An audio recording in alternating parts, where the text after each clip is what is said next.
Olá pessoal, tudo bem? Bom, hoje eu gostaria de vir aqui para comentar um livro. Poderia dizer que gostaria de apresentar esse livro, mas a verdade é que talvez muitos de vocês já o conheçam e talvez até já tenham lido.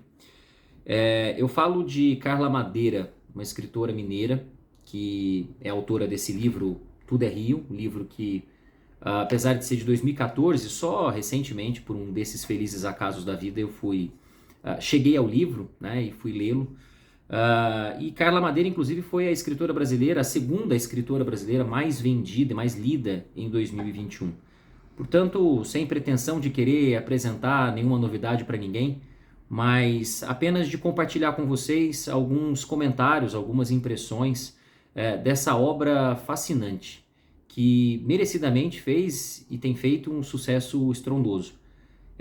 Portanto, eu trago aqui algumas dessas reflexões que eu fiz e faço, né, a partir da leitura dessa obra, Tudo é Rio, nesse textinho chamado Tudo é Água, Somos Rio.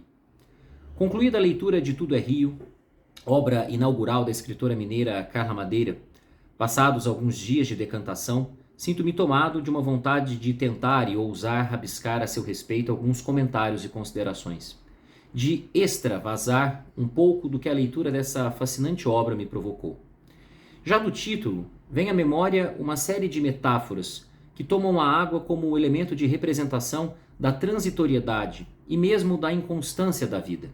Recordo-me especialmente de uma das mais célebres e famosas dessas formulações, a do filósofo da antiguidade Heráclito, para quem o mesmo homem não se banha duas vezes no mesmo rio.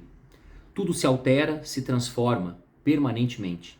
Modernamente falamos até de tempos e sentimentos líquidos, além de outras centenas de imagens, expressões e provérbios que recorrem à água para dar forma a ideias ou expressar, talvez e quem sabe, exatamente a ausência de uma forma. Mas e se fôssemos também nós água? E não falo aqui apenas da dimensão da matéria, da substância química que nos compõe em nossa própria consistência física, como já de há muito revelou-nos a ciência. A água, muito mais do que um ingrediente essencial que dá forma e vida ao mundo, é um elemento de significado e sentido quase místico, mágico, presente em toda a experiência humana. Da origem da vida nos oceanos à gestação no útero, somos todos, desde sempre, envolvidos por ela. A água inunda a superfície do planeta e também fecunda a nossa imaginação. Tudo nos remete a ela. Se nossos corpos são predominantemente água, então o que dizer de nossos sentimentos?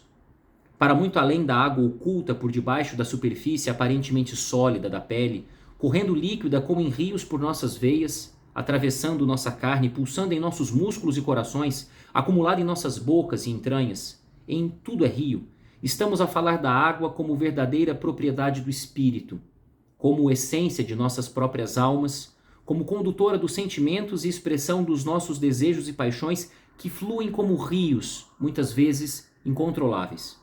Sim, porque eles, como a água, não possuem forma fixa, tomam a forma em seu curso e correm em permanente movimento.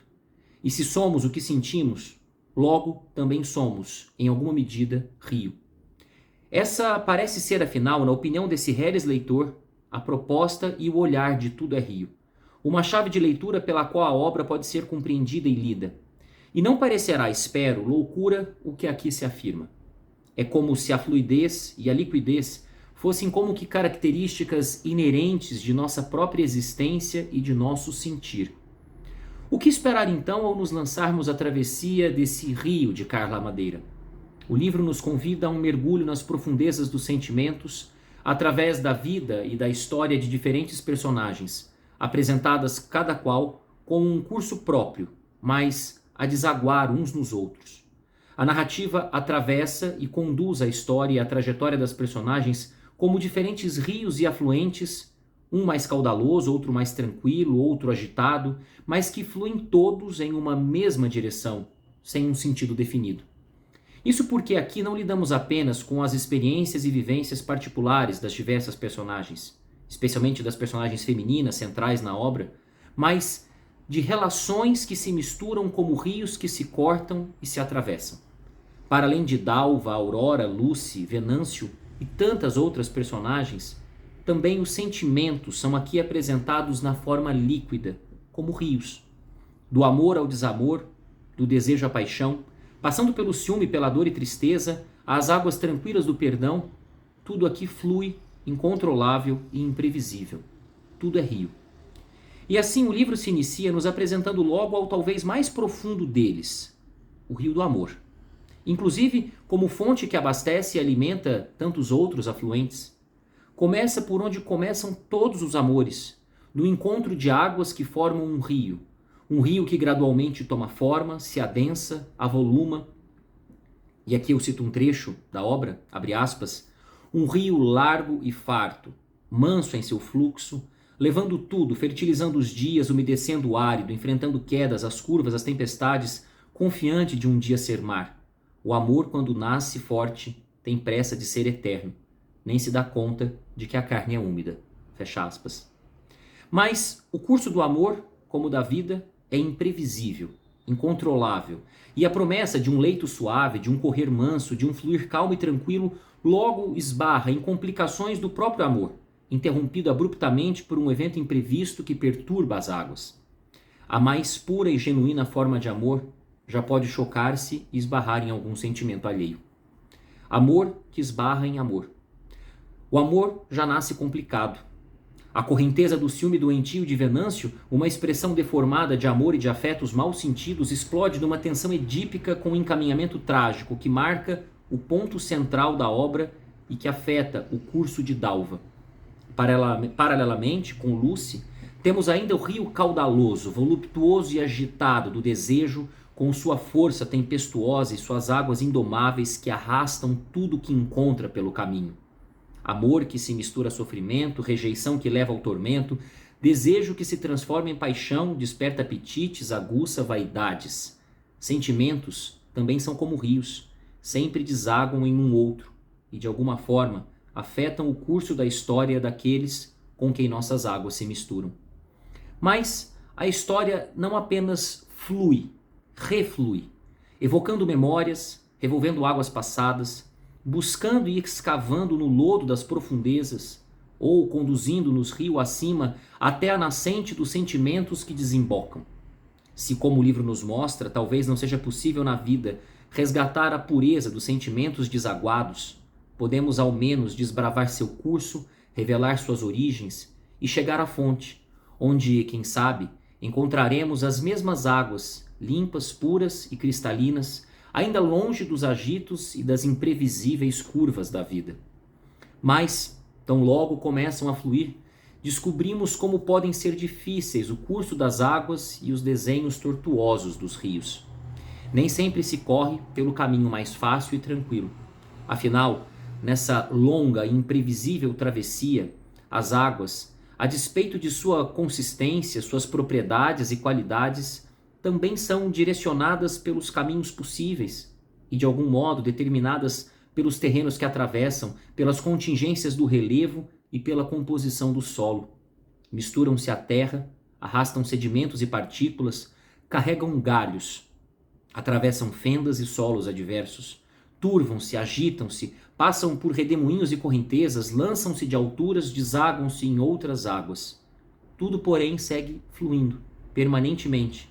E mesmo quando as águas encontram ou se chocam com um obstáculo, uma pedra, uma encosta, uma gruta, são obrigadas a refazer seu caminho, desviando-se, ou descobrir um novo curso por onde desaguar. Seguem fluindo até encontrar seu leito. Poucas imagens talvez traduzam tão bem a vida e os sentimentos como essa bela metáfora do rio. Essa é uma das mais fascinantes experiências que a obra nos oferece. Esse olhar pela água. Como rios, também nossos sentimentos correm e fluem, às vezes calmos, às vezes revoltosos, enfrentam curvas, correntezas, atravessam áridos, chocam-se com obstáculos, vazam, escorrem, desaguam-se, ou apenas se represam e se acumulam, até que inundam-se e transbordam. O livro é um verdadeiro manancial de metáforas e de ricas imagens. É de fato encantador e fascinante a forma como a narrativa, a todo tempo, é cortada por belas imagens líquidas que abundam do texto, Belíssimas metáforas aquáticas que dão realmente o tom e a ambientação da história. Carla mantém-se impressionantemente fiel a esses olhos d'água, encontrando a todo tempo maneiras elaboradas e criativas de traduzir e descrever com perfeição sentimentos e sensações humanas a partir de construções líquidas. E aqui eu cito algumas delas. Sensação de redemoinho, a ternura que pinga, o caldeirão que ferve a vida em grosso caldo mágico, as certezas que saem do xixi, o ódio afogado, a saudade represada, o medo que seca as águas, o chorar sem poça, a tristeza que infiltra, a tristeza que infiltra e a esperança que molha a carne, a felicidade que transborda, ou ainda a sede e o brilho que molha os olhos apaixonados, as águas boas de um beijo de amantes, os corpos afetados por ondas mágicas e seus litros derramados, sem falar no jorro de um momento de paz. Nessas poderosas expressões recolhidas do texto, vê-se um pouco da beleza e da potência da escrita de Carla Madeira. Aqui, nenhuma forma é sólida, porque tudo e todos somos líquidos, somos rio.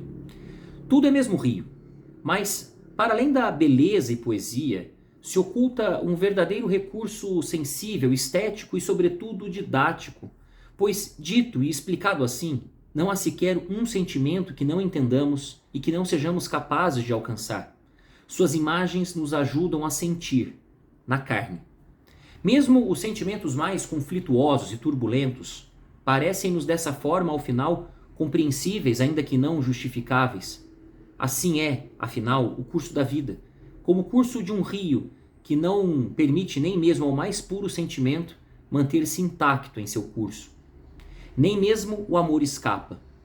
Abre aspas. O amor não é incondicional coisa nenhuma.